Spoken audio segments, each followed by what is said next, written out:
हे माधव, आपने कहा कि आत्मा नित्य है, अजन्मा है, अविनाशी है। उसे न शस्त्र काट सकते हैं, न अग्नि जला सकती है। तो फिर भी हे केशव, मनुष्य को सुख और दुख क्यों होते हैं? शोक, आनंद, मान और अपमान का अनुभव क्यों होता है? अगर आत्मा को इन सब से कोई स्पर्श नहीं, तो ये सारी भावनाएं कहां से आती हैं? हे पार्थ, तुमने जो पूछा है वह अत्यंत सूक्ष्म और महत्वपूर्ण है। ध्यानपूर्वक सुनो। सुख और दुख का अनुभव आत्मा का नहीं, यह तो शरीर और मन का खेल है। जब शरीर को चोट लगती है या वह आग में जलता है, तब वह पीड़ा अनुभव करता है। यह शारीरिक कष्ट है। लेकिन जब कोई तुम्हारा अपमान करता है या तुम्हें यश मिलता है, तब कोई शारीरिक चोट नहीं होती, फिर भी दुख या गर्व होता है। यह सब मन की चंचलता है अर्जुन। यह आत्मा का नहीं, यह मन का कार्य है। तो हे केशव, क्या यह मन ही हमें भ्रम में डालता है? क्या यह मन ही है जो हमें सुख दुख का बोध कराता है? हाँ अर्जुन, मनुष्य का शरीर एक रथ की भांति है। इंद्रियां जैसे आंख, कान, नाक, जिह्वा, ये उस रथ के घोड़े हैं। उन्हें चलाने वाला सारथी है मन, और उस रथ में जो बैठा है, जो उसका स्वामी है, वह है आत्मा। जब मन चंचल होता है तो वह इन घोड़ों को इधर उधर दौड़ाता है और आत्मा को भ्रम में डाल देता है।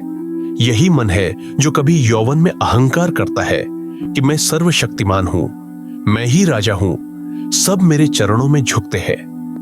मन को उसके पीछे छुपा बुढ़ापा और कमजोरी दिखाई नहीं देती। किसी भी मनुष्य को उसका मन जीवन के अंत तक अपने जाल से निकलने नहीं देता। रस्सी में बांधकर उसे तरह तरह के नाच नचाता रहता है। वह जीव को इतनी फुर्सत भी नहीं देता कि वह अपने अंतर में झांककर अपनी आत्मा को पहचाने और आत्मा के अंदर जिस परमात्मा का प्रकाश है, उस परमात्मा का साक्षात्कार करे। लेकिन जैसे दीपक की बाती के नीचे अंधकार छिपा होता है, वैसे ही यौवन में बुढ़ापा और मृत्यु छिपे होते हैं, जिन्हें मन देख नहीं पाता। परंतु हे गोविंद, यदि यह मन ही हमें भ्रम में डालता है, तो फिर यह आत्मा को कैसे पहचानने देगा? यह मन दोधारी तलवार है।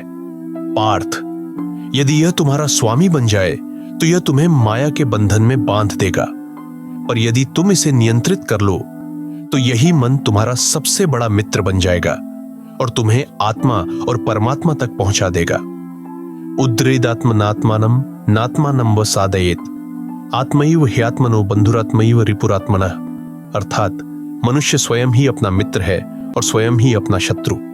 यह निर्भर करता है कि वह मन के अधीन है या मन को अपने अधीन करता है।